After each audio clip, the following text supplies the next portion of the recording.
Good morning everyone, welcome to Arihant academy. आज हम करें class 7th R S. Agarwal chapter congruency exercise 16। So previous video में हम 13th क्वेश्चन तक कर चुके थे। आज हम 14th क्वेश्चन से कंटिन्यू करेंगे। So let us start.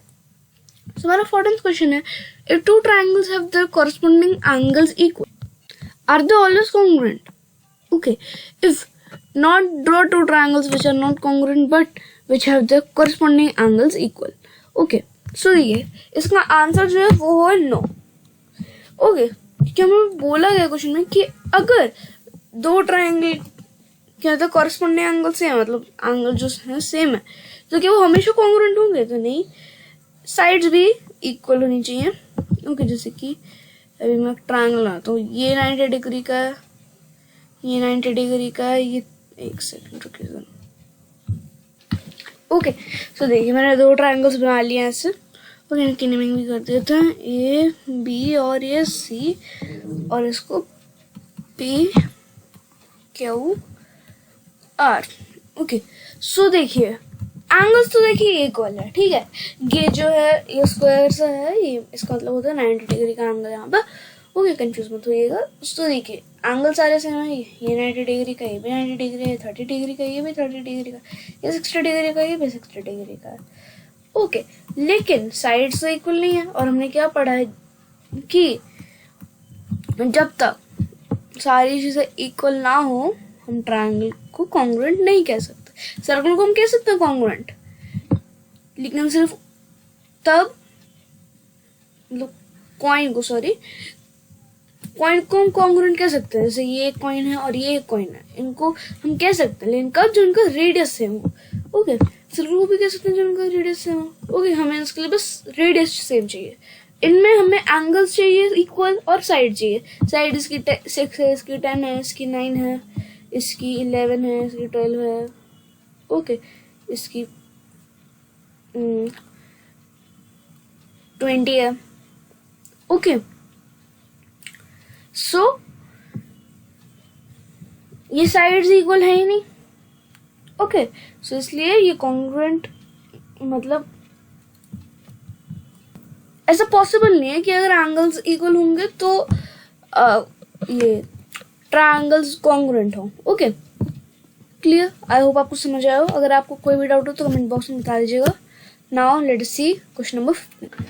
सो नाउ हमारा 15th क्वेश्चन है, are two triangles congruent if two sides and one angle of one triangle are respectively equal to two sides and one angle to the of the other? Okay, if not, then under what condition they will be congruent? Okay, so देखिए मैं एक figure बना देता हूँ।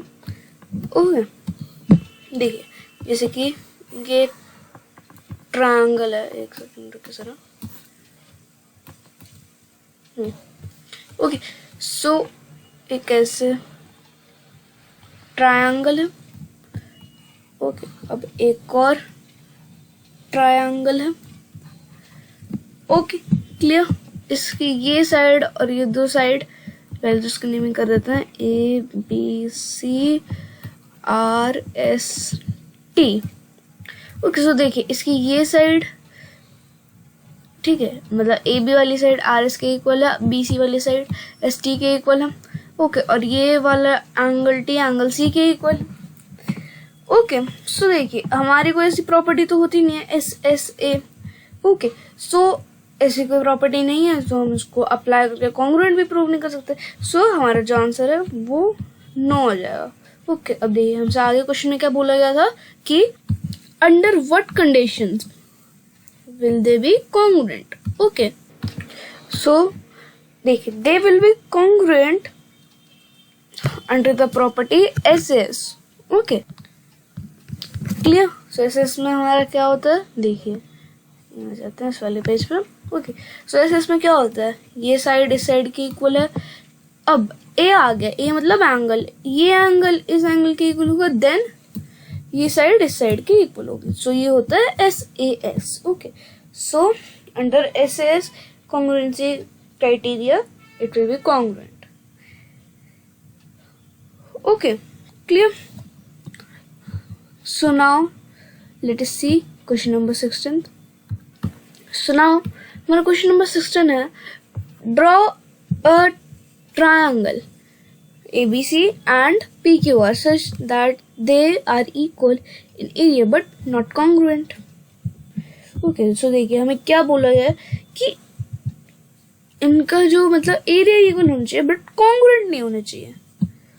Okay clear. So देखिए हम कैसे करेंगे क्वेश्चन. पहले तो हम ऐसे ट्रायंगल्स ड्रॉ कर लेंगे. ओके नाउ ये हम पॉइंट बना देंगे, मतलब एक लाइन खींच देंगे हम. ओके एक 4 सेंटीमीटर लॉन्ग और एक 6 सेंटीमीटर जो है बेस है. ओके और इसमें 6 सेंटीमीटर जो हाइट है, ओके मतलब PN जो है वो 6 सेंटीमीटर है और ये ओवर 4 सेंटीमीटर है.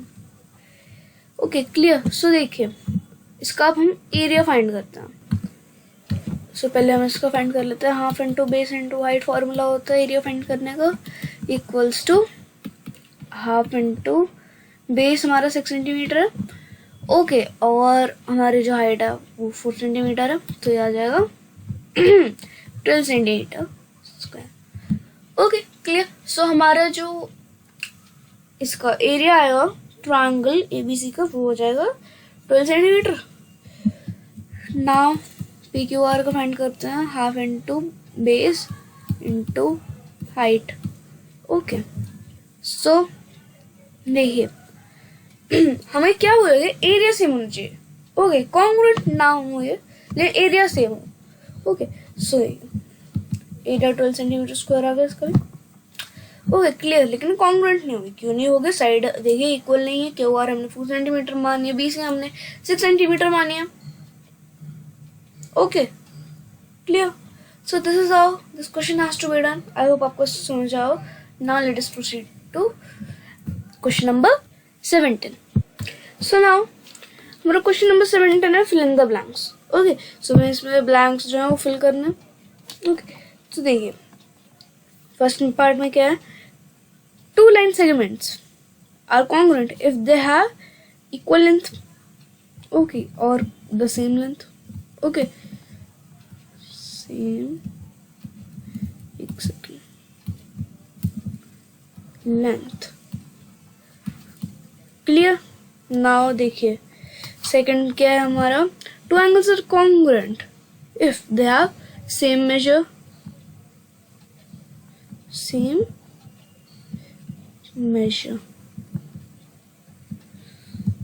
Okay clear.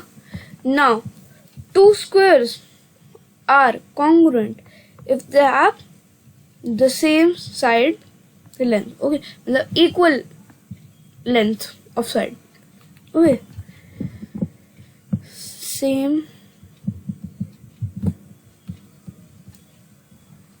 length of side.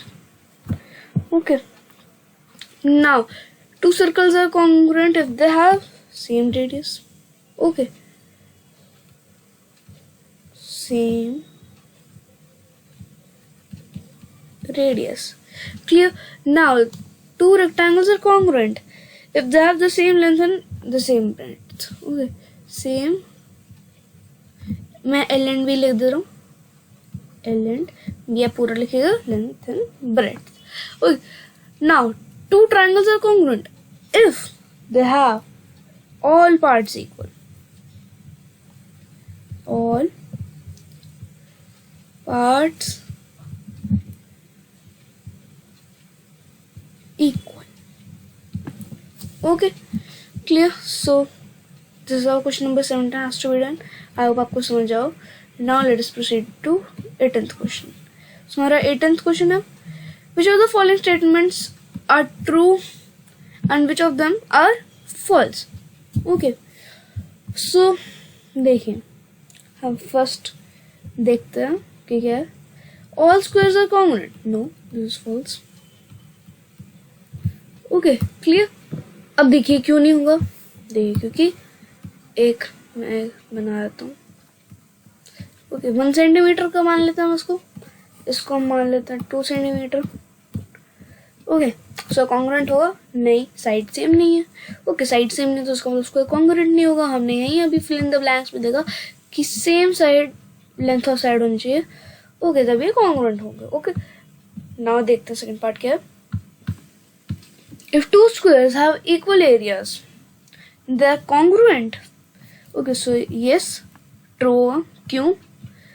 अगर एरिया सेम है, जैसे सपोज कीजिए ये एक वो है, 2 स्क्वायर्स हमारे पास, दोनों का जो एरिया मान लेते हैं 25 सेंटीमीटर ईच। इसका भी 25, इसका भी 25। सो हमारा फॉर्मूला क्या होता है? Side into side. तो अब इसका अंडर रूट कर देंगे, या फिर देखिए 25 equals to S square is equals to under root 25। सो ये 25 का अंडर रूट 5 होता है। सो साइड इसकी 5 हो जाएगी। अगर इसकी 5 है तो इसकी भी 5 होगी, क्योंकि दोनों का एरिया तो सेम ही है। ओके, इसका मतलब जो अगर एरिया सेम है तो ये स्क्वायर कॉन्ग्रुएंट है। Okay, clear? नाउ चलिए थर्ड पार्ट देखते हैं। सो हमारा थर्ड पार्ट है, if two figures have equal areas they are congruent. So no, this is false. Okay, this statement is false. अब क्यों फॉल्स है? देखिए, मैंने आपको क्वेश्चन एक करके दिखाया था जिसमें हमें बोला गया था कॉन्ग्रुएंट नहीं होना चाहिए ट्रायंगल, लेकिन उनका एरिया सेम होना चाहिए। अगर हम वही ट्रायंगल फिर से यहाँ पर बना दें, ओके, जैसे मैं बना देता हूँ एक बार। ओके, ये जो है ये 6 है, ये 4 है, और ये 6 है, और ये 4। ओके, हाइट 4 है इस ट्रायंगल में, और इस ट्रायंगल में 6 हाइट है। ओके, सो देखिए अभी मल्टीप्लाई करते हैं। 6 4 24, 24 का हाफ कितना होता है? 12। 6 4 24, 24 का हाफ कितना होता है? 12। 12 सेंटीमीटर एरिया आ रहा है, एरिया इक्वल है, लेकिन साइड्स तो इक्वल नहीं है। Okay, so we can not say them congruent, okay, because the sides are not equal. Clear? Now I hope आपको समझ आया हो। Now let us see fourth part. So हमारा fourth part है, if two triangles are equal in area they are congruent. No, this is false. मैंने अभी आपको just करके दिखाया। Okay, so this is false. वो जो एग्जाम्पल मैंने आपको दिया था वो इसका भी था। ओके, और इसका भी है। ओके, हमारा फिफ्थ पार्ट है, if two sides and one angle of a triangle are equal to the corresponding two sides and angle of another triangle, the triangle are congruent. So देखिए इसका जो आंसर होगा फॉल्स होगा। Okay, clear? Now देखिए 6 का क्या है, if two angles and one side of a triangle are equal to the corresponding angles and side of another triangle, then that triangles are congruent. Yes, this is true. Okay, clear? So fifth false होगा, sixth हमारा true होगा। now seventh देखते हैं, the three angles of a triangle are equal, okay, to the corresponding angles of another triangle, the triangles are congruent. So ये होगा हमारा false. Okay, clear? now eighth part देखते हैं, if the hypotenuse of an acute angle of a right triangle are equal to the hypotenuse of the corresponding acute angle of another right triangle, then the triangles are congruent. So yes, this is true.